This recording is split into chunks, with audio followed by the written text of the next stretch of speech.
అందరికీ నమస్కారం అండి. ముందుగా మా పార్టీ అధ్యక్షులు పవన్ కళ్యాణ్ గారి తరఫున పేరున ప్రతి ఒక్కరికి కూడా వినాయక చవితి శుభాకాంక్షలు. రేపు ఉదయం 9 గంటలకు జనసేన పార్టీ లెజిస్లేటివ్ విభాగం వైఎంసీఏ ప్రాంగణంలో మా పార్టీ అధ్యక్షులు పవన్ కళ్యాణ్ గారి అధ్యక్షతన ప్రారంభం అవబోతోంది.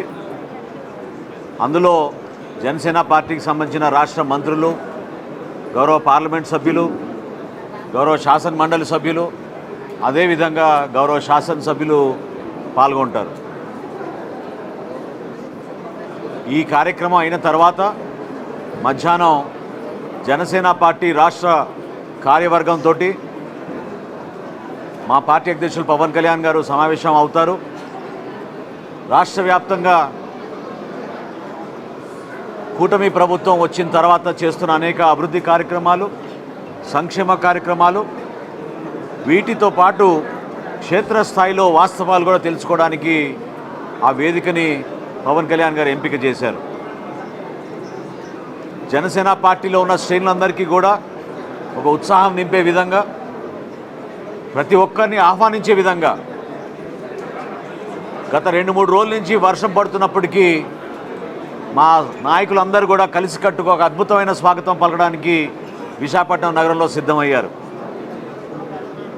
రాష్ట్ర వ్యాప్తంగా ఉన్న మా పార్టీ శ్రేణులు, అదేవిధంగా మా వీర మహిళలు, జన సైనికులు అందరూ కూడా ఎంతో ఎదురు చూస్తున్న ఈ కార్యక్రమంలో తెలంగాణ రాష్ట్రం నుంచి కూడా ప్రత్యేకంగా దాన్ని కూడా ఆహ్వానించడం జరిగింది.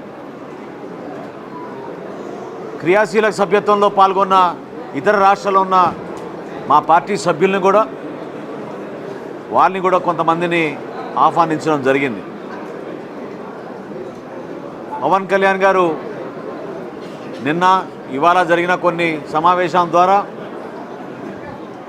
మున్సిపల్ స్టేడియం ప్రాంగణాన్ని 30 తారీఖున ఏదైతే మేము విస్తృత స్థాయి కార్యకర్త సమావేశం ఏర్పాటు చేశామో, ఈ ప్రాంగణాన్ని తెలుగు జాతిని ఉత్తేజపరుస్తూ చివరికి ప్రాణాలు కూడా తెగించకుండా, ఇబ్బంది లేకుండా పోరాటం చేయాలి మన అందరం కలిసికట్టుగా అనే దానిపైన బ్రిటిష్ సామ్రాజ్యం పైన పోరాటం చేసిన మన అల్లూరి సీతారామరాజు గారి పేరుతోటి ఈ ప్రాంగణాన్ని ఖరారు చేయడం జరిగింది. స్టేడియంకి ముఖద్వారాలకి తెన్నేటి విశ్వనాథం గారి ద్వారం, అదేవిధంగా శ్రీ కోడి రామ్మూర్తి గారి ద్వారం,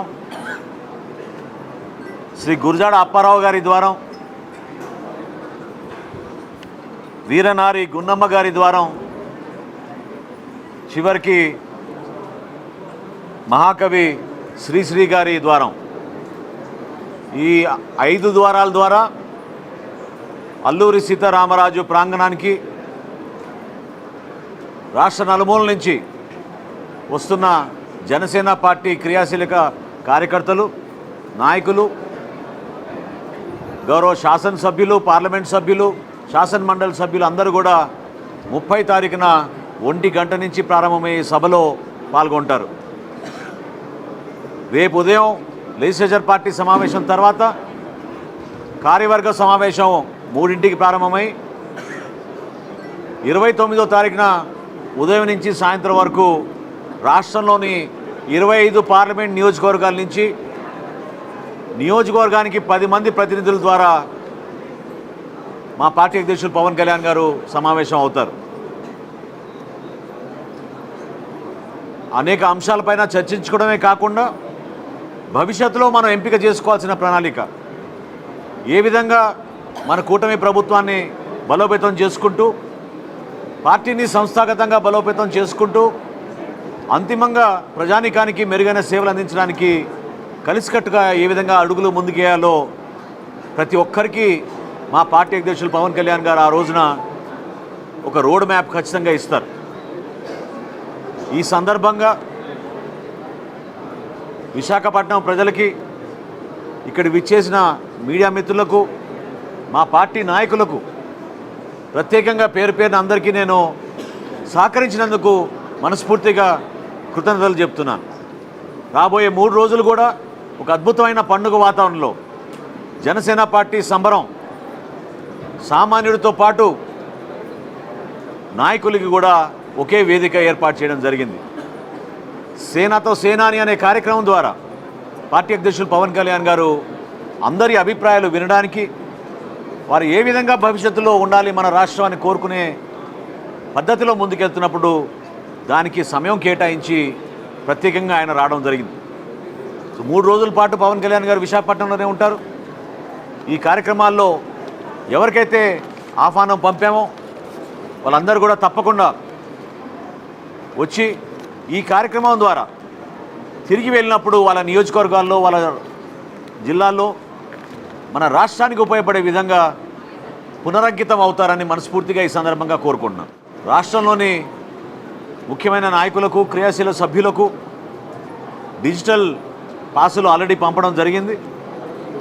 ఇవి కాకుండా జిల్లాల వారీగా ఇందాక నేను చెప్పినట్టు 25 పార్లమెంటు నియోజకవర్గాల్లో ఉన్న ప్రతినిధులకు ఫిజికల్గా కూడా పాసులు ప్రింట్ చేసి మా జిల్లా అధ్యక్షులందరూ కూడా ఈరోజు రాత్రికల్లా అందించడం జరుగుతుంది. సో ఎవరైతే ప్రతినిధులు ఆహ్వానించామో వాళ్ళందరూ కూడా దయచేసి మీకు కేటాయించిన పాసుల ప్రకారంగా వచ్చి వారి స్థానాల్లో వాళ్ళు కూర్చోవాల్సిన అవసరం ఉంటుంది.